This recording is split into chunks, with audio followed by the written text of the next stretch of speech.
The first time Michael Harper collapsed beside the fresh mound of earth, the sky did not thunder or rain. It stayed cruelly blue, as if the world refused to grieve with him.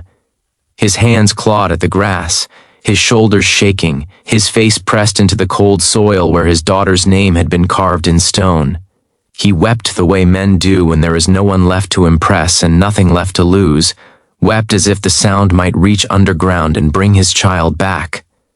What Michael did not know, what made this moment almost unbearable in its irony, was that only a few yards away, hidden by the thin line of trees at the edge of the cemetery, his daughter was watching him with trembling eyes and a heart on the brink of breaking.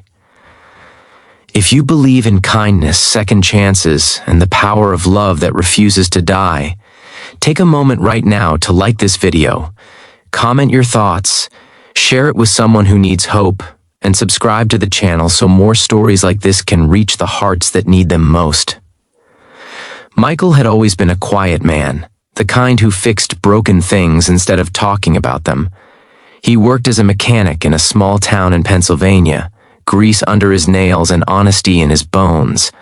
After his wife Ruth passed away from cancer, it was just him and his daughter Grace against the world.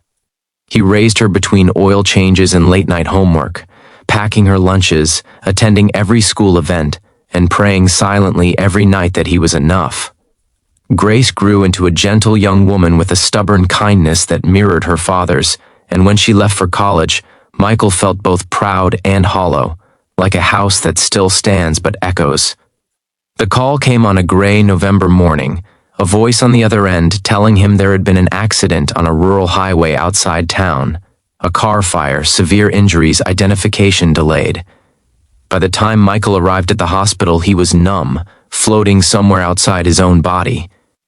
They told him his daughter had not survived, that the damage was too severe, that sometimes miracles do not come. He signed papers he barely understood, attended a funeral that felt unreal, and stood beside a closed casket, touching polished wood instead of warm skin. From that day on, Michael lived like a man moving through fog, breathing because his body remembered how, not because his heart wanted to.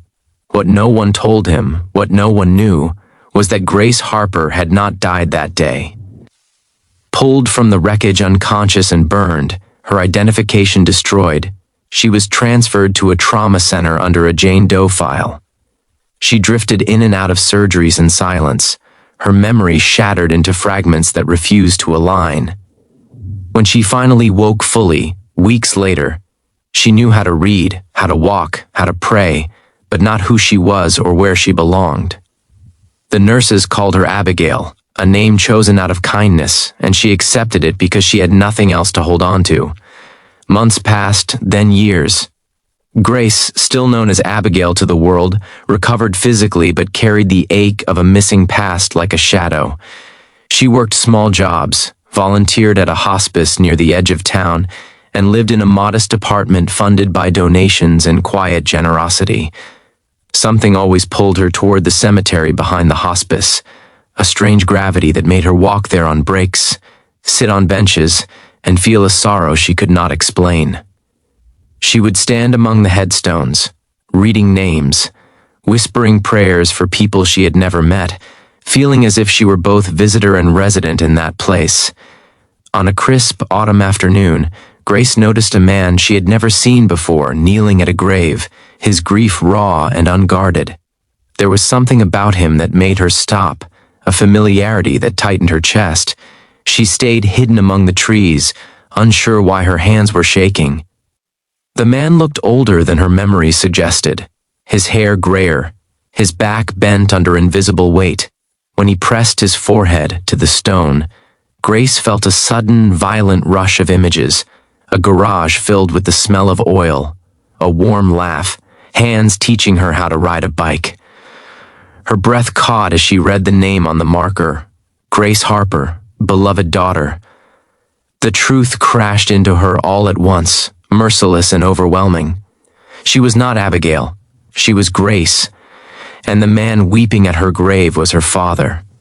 For days she watched from a distance, returning at the same time each afternoon, afraid and desperate all at once.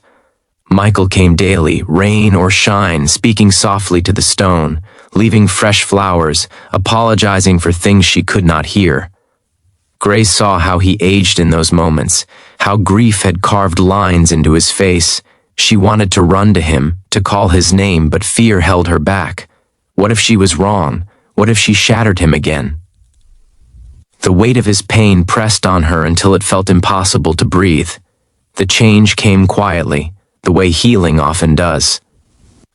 One afternoon, a storm rolled in, and Michael did not leave when the rain began. He stayed, soaked and shaking, until his knees finally gave out. Grace moved without thinking, rushing forward, umbrella forgotten, her hands reaching for him.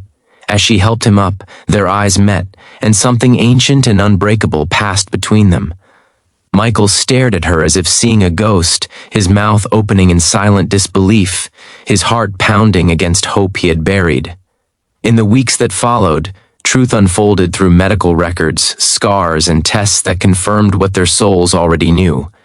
Grace reclaimed her name, her past, and the man she thought she had lost forever. Michael learned to breathe again, to laugh through tears, to believe that sometimes God answers prayers long after we think He has said no. The grave remained, a symbol not of death but of the life that had nearly been lost to despair.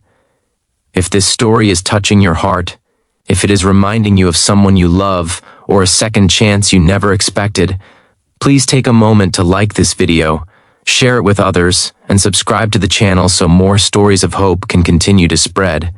Grace often stands now at the edge of the cemetery, watching her father place flowers not on a grave but in his home, smiling at her across the dinner table, grateful in a way words could never express.